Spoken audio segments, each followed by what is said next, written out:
90% मित्रांना हा व्हिडिओ ऐकून मनाला बरं वाटणार नाही. उलट थोडं अस्वस्थ वाटेल. कारण सत्य नेहमी आरामदायक नसतं. तू आज जिथे आहेस त्यासाठी कोणाला दोष देऊ नकोस. ना नशिबाला, ना घरच्यांना, ना समाजाला. कारण एक कटू सत्य आहे. तू जिथे आहेस तिथे पोचण्यासाठी तू स्वतःच कारण आहेस. हे ऐकायला जरा वाईट वाटतं ना, पण ऐक. लोकांना प्रेरणा नको असते, लोकांना सवलत हवी असते. कोणीतरी यावं आणि सांगावं, तू बरोबर आहेस. परिस्थितीच वाईट आहे, पण सत्य असं आहे ना, परिस्थिती वाईट असते पण ती बदलायची जबाबदारी तुझीच असते. तू दररोज म्हणतोस उद्यापासून सुरू करेन, पण उद्या कधी येतच नाही मित्रा. कारण तुला यशाची भीती नाही, तुला अपयशाची भीती आहे. अपयश आलं तर तुला बदलावं लागेल.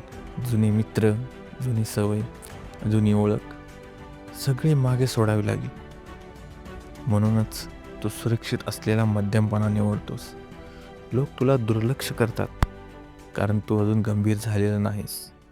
जेव्हा माणूस गंभीर होतो तेव्हा त्याची उपस्थिती बोलते.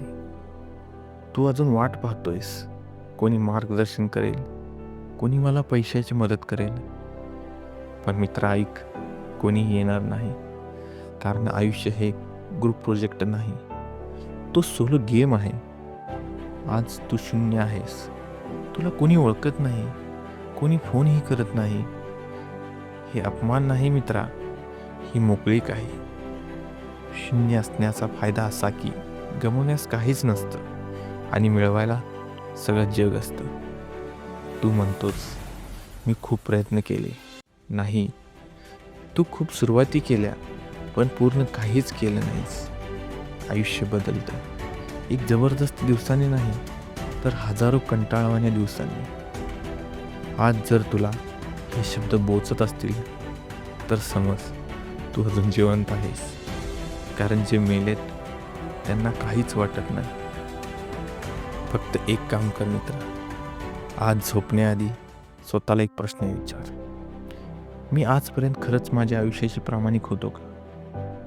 जर उत्तर नाही असेल तर उद्याचा दिवस फक्त बोलून नाही, वागून दाखव. कारण कोणीही येऊन तुझं आयुष्य बदलणार नाही. ते काम फक्त तुझंच आहे.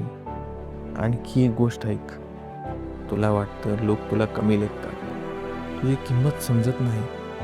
पण खरं सांगायचं तर लोक तुझ्याबद्दल विचारच करत नाहीत. सगळे आपापल्या जगण्यात अडकलेले आहेत. तुझं अपयश कोणाच्या लक्षातही नाही आणि तुझं यशही कोणाला फरक पडणार नाही जोपर्यंत तू मोठा होत नाहीस. म्हणून स्वतःला समजावणं बंद कर. लोक माझ्या विरोधात आहेत नाही, लोक तटस्थ आहेत आणि हीच तुझी संधी आहे. कारण जेव्हा कुणी पाहत नाही तेव्हाच माणूस खरं काम करू शकतो. तू म्हणतोस माझं मन लागत नाही. अरे मन मित्रा कधीच लागत नाही, ते लावावं लागतं. शिस्त ही भावना नाही, ती एक सवय आहे. आणि सवय कारणांवर अवलंबून नसते. आज तू थांबतोस कारण मूड नाही, उद्या थांबशील कारण वेळ नाही आणि नंतर हाती काहीच उरत नाही मित्रा. कारण आयुष्य तसंच आहे, हे असंच चालू राहतं. आयुष्य संपेपर्यंत तुला कोणी सांगणार नाही आता उशीर झाला.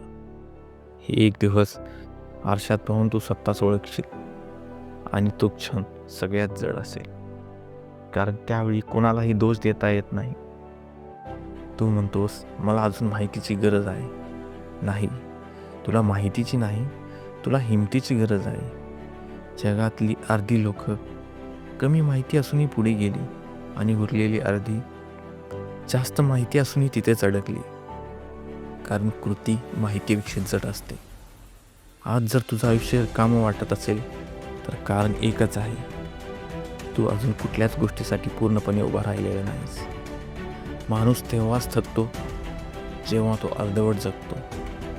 पूर्णपणे जगणारे लोक दमतात पण रिकामे होत नाहीत. आणि लक्षात ठेव, तुझं आयुष्य मोठं बनवण्यासाठी तुला मोठं बोलावं लागत नाही. तुला दररोज थोडंसं प्रामाणिक काम करावं लागतं. कोणी पाहू न पाहू, कोणी दाद देऊ न देऊ, शेवटी तुलाच स्वतःसोबत जगायचं आहे. मित्रा, हा व्हिडिओ तुला चांगलं वाटायला बनवलेला नाही. हा तुला जागं करायला बनवलेला आहे. जर रोज उद्यापासून म्हणत असशील, जर सगळं माहीत असूनही तू काहीच बदलत नसशील, तर हा व्हिडिओ फक्त तुझ्यासाठी आहे. जागा हो मित्रा.